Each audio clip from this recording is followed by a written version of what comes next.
Berurusan dengan orang keras kepala itu sangat menyebalkan. Seringkali kita merasa seolah sedang berbicara dengan tembok, seolah ia mendengarkan kita seperti radio yang kehilangan sinyal. Tapi kalau kita lihat dari sisi psikologi, sifat keras kepala itu sebenarnya muncul bukan tanpa alasan. Banyak orang yang merasa kalau mengakui kesalahan atau ganti pendapat itu seperti harga diri mereka hilang. Selain itu, di dunia yang serba nggak pasti ini bikin sebagian orang ketakutan. Makanya mereka jadi keras kepala supaya tetap ngerasa punya kendali atas apa yang mereka yakini. Faktor masa lalu juga berpengaruh. Ada yang jadi keras kepala karena dulunya dididik terlalu keras, jadi sekarang mereka memberontak. Tapi ada juga yang dari kecil selalu dituruti kemauannya, kemudian pas sudah dewasa mereka nggak ngerti gimana cara kompromi.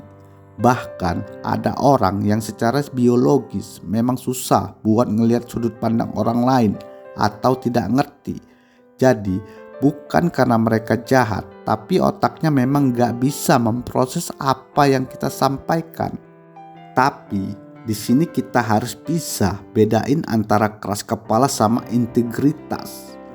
Orang yang punya integritas itu biasanya punya prinsip kuat yang bisa ngejelasin alasan secara logis.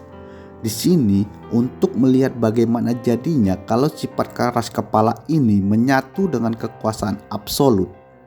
Kita bisa belajar dari satu nama besar di masa lalu. Contoh paling ekstrim dalam sejarah itu kisah Raja Charles pertama dari Inggris. Raja Charles pertama ini punya keyakinan namanya ini, hak ilahi raja-raja. Ada 4 poin utama yang bikin Raja Charles pertama ini jadi keras kepala. 1. Sumber kekuasaan langsung dari Tuhan. Raja percaya bahwa dia bertatah bukan karena dipilih rakyat, bukan karena disetujui parlemen, dan bukan karena warisan semata. Dia ada di sana karena Tuhan yang menaruhnya di situ. 2. Hanya bertanggung jawab kepada Tuhan. Karena yang memberi jabatan adalah Tuhan, makanya hanya Tuhan yang boleh menghakimi tindakannya. 3. Perlawanan terhadap raja adalah sebuah dosa. Dalam doktrin ini, memberontak kepada raja bukan cuma pelanggaran hukum negara, tapi juga penistaan agama. 4. Raja berada di atas hukum. Raja adalah pembuat hukum, jadi dia tidak bisa diikat oleh hukum yang dibuat sendiri.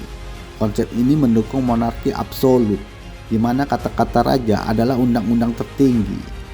Makanya dia ngerasa jadi raja karena dipilih langsung sama Tuhan. Jadi menurut dia nggak perlu dengar omongan manusia, termasuk parlemennya sendiri. Karena sifat kaku ini dia nggak mau kompromi sama sekali. Dia juga sering bohong dalam negosiasi dan bikin janji yang nggak pernah pasti. Cuma karena dia ngerasa dirinya di atas hukum.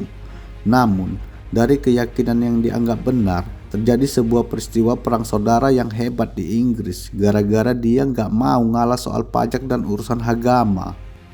Bahkan pas dia sudah kalah perang dan ditangkap, parlemen sebenarnya masih kasih kesempatan dia mencoba menjadi raja, asalkan mau nurut sama undang-undang. Tapi apa respon Raja Charles pertama? Dia nolak mentah-mentah. Dia tetap bersikeras kalau raja itu nggak bisa diadili oleh hukum apapun.